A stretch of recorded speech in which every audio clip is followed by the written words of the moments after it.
You see, I think a lot of people don't know what enlightenment really is. It is something that you can see, you can compare it to thirst. Not enlightenment itself, the search for enlightenment, you can compare that need for enlightenment with thirst for water. It's like there's a lack. You'll feel that the body needs something in order to function. And in the same way, people need to have peace in order to function. They need order, they need to have clarity, they need to have a peace of mind in order to really function, to feel satisfied. In this world of forms and appearances and thoughts and problems and drama, we start to crave peace.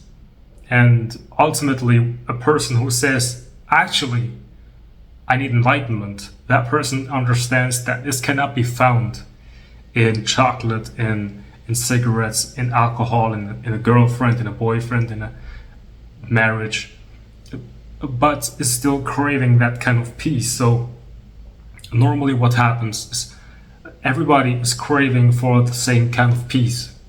So, but normally what happens is that people are not directly going to the source of that peace, but they're trying to find it in things. So you are in this wheel of samsara, and samsara stressing. It's constantly going on, all this drama is going on, and you think you're involved and you have to do things, and then you are stressed and you don't know how to regulate. So the mind tells you, maybe I'll find some relief in chocolate. So you eat chocolate and it's like pleasurable. You feel good bodily, but it didn't satisfy the other thing, the part of you that wants peace, that craves peace. And then you try to find that relief in a relationship. But then you find out that the other person is also trying to get that peace out of you. And then you feel stressed. And you think that you have to give them something that you are actually trying to find in them. So you're both like beggars. And then you try to find that peace in alcohol, but the next day you feel even more stressed. So you become insane over time. Because as you're trying to find your peace in this wheel of samsara, you're actually just digging yourself a deeper hole in samsara. You're not free of it. You're actually, by trying to become free of it, you're digging yourself a deeper hole into that thing that is causing you stress. So what is enlightenment is actually this discovery that when you're just resting and letting go of the pull of the mind, then there's automatically this infinite fountain of peace. You can call it that. So, and how to get there, when people discover that actually I cannot find this peace in the world, I have to find it somewhere else, I have to listen to, there's this guru, and this guru saying that you have to be aware of awareness. So what then happens is, because the mind is already so used to doing things right, and it shouldn't do things wrong, so it needs to do this right. I need to become aware of awareness. So awareness needs to be something that I find. So I'm aware, and I have to become awareness, and I have to stay there. And it's like focused attention. It's like I have to stay there and be there. Don't get lost in thoughts. And it's still feeling like stress. It still feels like tension. It still feels like a discipline, but it's not satisfying your need for peace. So being aware of awareness sounds like something that you have to do. It still sounds like something that you could do wrong. And an easier way to get you there, I would say, is to just remind yourself what you're doing before you're falling asleep. At night, when you're going to bed and you're trying to fall asleep, you're just there and you're just letting go of everything. You don't care about how to become enlightened, what is awakening, how to become fulfilled, you just don't mind. All you want is you want to fall asleep. And that thing is basically already the deepest form of meditation. That is the thing that is going to give you the peace that you're looking for. The only difference is that in meditation, you're doing the same thing basically. You're opening the door for sleep to come, but you're actually not doing it because you want to sleep. You're doing it because you want to find rest. You know, you're sitting down and you're not saying, I want to fall asleep, but you say, I'm just allowing myself to rest. I don't hold on to anything. And that is awareness of awareness. So it's the easiest thing ever. You allow yourself to come to rest. You allow the brain to relax. So there's nothing that you need to search, you need to find out. And paradoxically, what happens when you are doing this, when you're allowing yourself to rest, all these non-dual insights about reality, they come automatically by doing this. Because the sense of being a separate person, being a separate ego, is fading away, and then you realize that actually nobody has a real self in them. It's just a conditioned, mind-made tension that people are identified with. So simply come to rest. Now the mind would ask, but how can I rest? And it's really just do it in the same way that you're doing it when you're falling asleep. Just you naturally allow the mind to come to rest. If there are some thoughts, allow them to come and go. But you're really not interested because you want to find that you don't want to find anything, but you're not interested anymore because you are only interested in coming to rest. Naturally, you're no longer involved in the activity of the mind. Even the word awareness doesn't mean anything to you anymore because you can never lose awareness.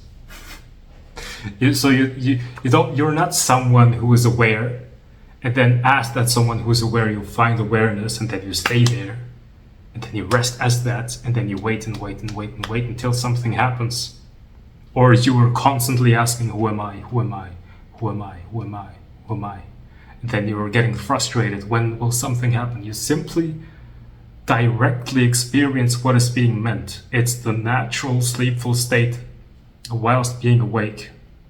I would even say a Buddha is someone who knows how to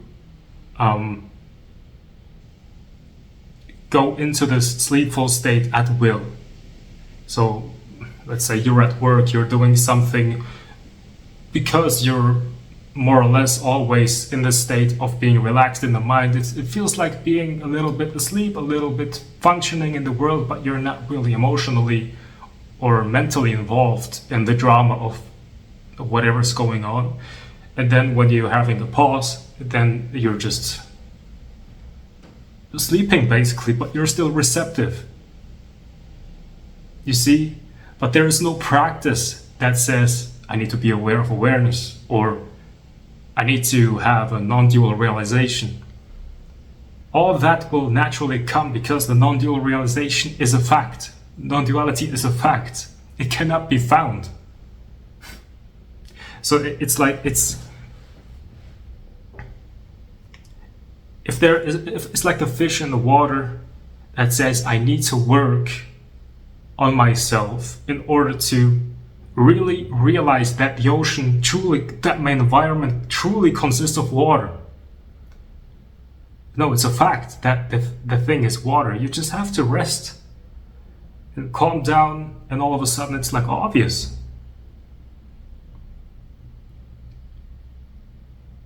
So only this tension that says I need to find out is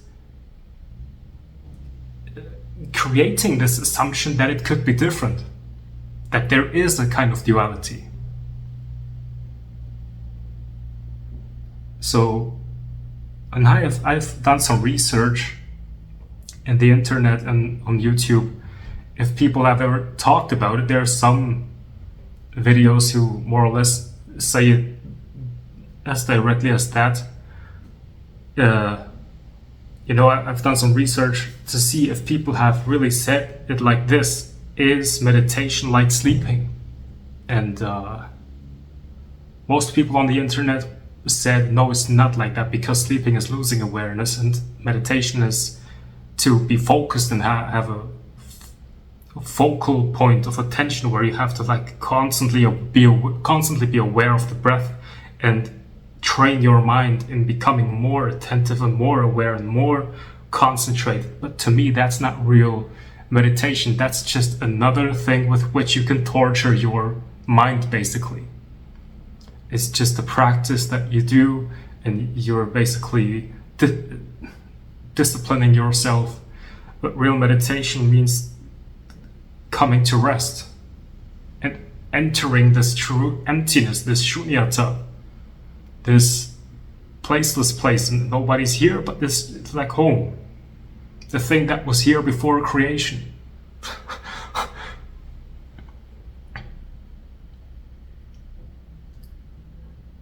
So basically the message is meditation is like sleeping without falling asleep, actually. But it's not a problem if you're falling asleep. But actually, for people who have insomnia, by doing this, they could even learn to overcome insomnia, because if you know how to meditate, you automatically know how to fall asleep better. So, and you have better sleep quality, because your mind is not constantly trying to process all the information of the day, you know. So therefore, automatically, the mind is also not holding on to past trauma, because you now know how to rest. And in this rest, there is automatically a renewing of the mind. So, a renewing of the brain. It's ready to be new and open without being identified with the past. Oh, I have experienced this, therefore I'm aggressive, and you just have to accept it. No, it's like you are finding a way where you can overcome this aggression or this sadness or this trauma or this victim mentality, because you're simply resting, and in this rest it's just falling off. You see?